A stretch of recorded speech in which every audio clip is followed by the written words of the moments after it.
Today we're going to start painting our watercolor Polaroid inspired past, present, and future drawings. So I have my sketches all prepared and I have all my supplies ready. So I have my reference photos, my sketches. I also have my watercolor activity here so I can kind of glance back at it for some inspiration for techniques I might want to use. I also have my watercolor paint, water, I have some paper towels, and then I have a variety of brushes that I'm going to use. So one of the most important things about watercolor here is that we're always working from light to dark. So if I'm starting with my Illy cup here, it's a very light image, so I need to be really careful with this.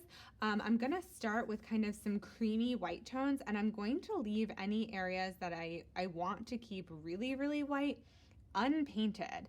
So that is a pretty crucial thing to keep in mind here when we are working in watercolor.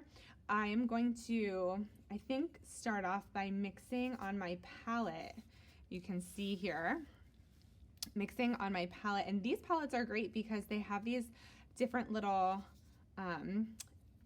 segmented areas, so you can mix different colors in each section, which I really like, but you could do this anywhere. So I'm gonna mix some of this creamy color with a little bit of white. So when you first get started, you need to kind of really wet these watercolor pads.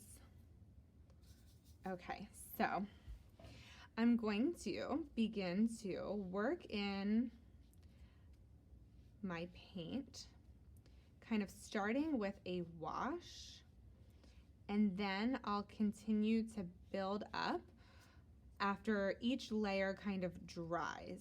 So I'm gonna do that because there are certain areas where you might not want the paint to run. If I were to immediately paint again on top, I'm gonna basically lift what's already there. So it's a good idea to move around when you're working in watercolor with something like this. So I might lay this first kind of peachy off-white and then move on to a separate area and come back to it. So I'm gonna start with this kind of base. If I feel like maybe it got too dark in some areas, I can go back in with just water on my brush and I can lift and move it around. It's something that we talked about in our watercolor practice activity, kind of lifting areas that maybe got too dark. So I would start there, and then maybe I'm gonna move down to this corner here. So again, I'm gonna use some of this cream and I'm gonna maybe mix in some brown.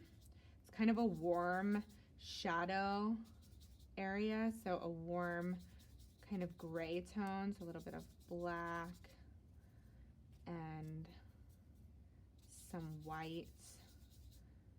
So keep in mind that watercolor is not too dissimilar from other paints, although we're working thinner in these kind of washes.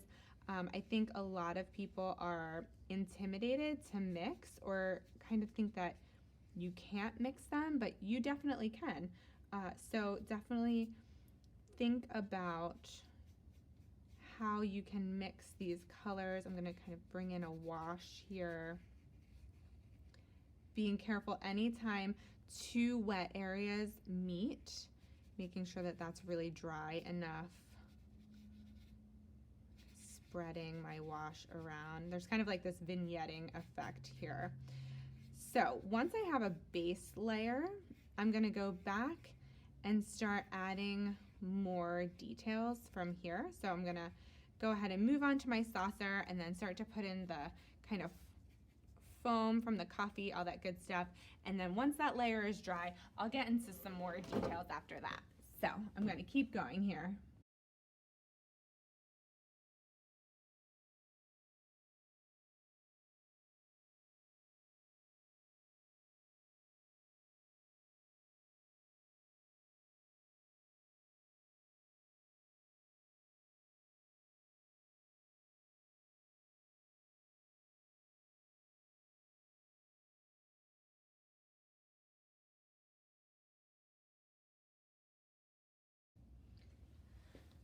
So once I'm feeling pretty good about what I have down, I'm going to just kind of pause where I am, really let this thoroughly dry, and then I might come back in with at the end and see if I can adjust my lights and darks a little bit. I might try to add a little bit of texture with some dry brushing here and there, but I'm gonna go ahead and pause here so that I'm not overworking it. I wanna be careful that I'm not getting any really blurred edges. I don't want it to get too saturated, so this is a great place to stop, and then I will move on to my next painting. So we'll kind of work 1, 2, 3, and then revisit each one 1, 2, 3 again to put the final touches, erase our pencil, all of that good stuff before they're completely finished.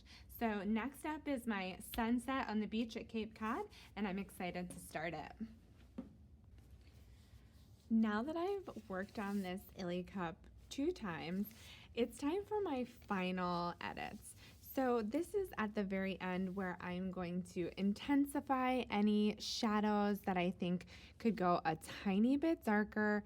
I'm going to just put any final touches. This is where you might put a fleck of white maybe here or there to layer on top if necessary and possible.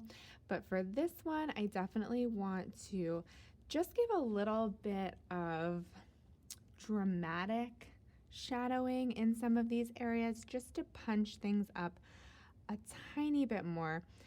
These have like a very illustrative kind of look to them, so I'm okay with adding just a tiny bit more. This is also a great time to, of course, add a little bit of like dry brush work to create some texture. I could, try to create a little bit of extra texture, kind of catching the paper with a just damp brush to give it a little bit more interest. But just working in a few more darks is going to really make my shadows pop. It's gonna really make it a touch more dramatic. I'm making sure that I'm working with this brown because it's a very kind of warm shadowing that we have here in the coffee. I might even work a little bit of the orange back into that as well. Warm it up a little bit. So I would do just a couple more passes here, and I might do the same in some of these other areas. So I might get a little bit bold and go just a tiny bit heavier just for kind of dramatic effect. So this isn't black, it's thinned out with some brown. So although it's dark, it's not jet black, which is really important. We typically stay away from black in watercolor because it can be just too overwhelming. So getting dark, but not necessarily using black. I'll go over my straw one more time too, so that it really pops. The shadow looks pretty good to me. I don't think I'm gonna do much there. So just the final touches, I might go in and darken my red in my Illy cup a little bit because I only went over that just one time. So red with a tiny bit of blue. I'm gonna get, it's almost like a purple red just to deepen that. You can see it here in the corners. It's kind of that deepened, shadowy, rich red color. So final touches on this one, and then once it dries, wait until it totally dries, I will peel off my tape and I will go ahead and erase any stray pencil left behind.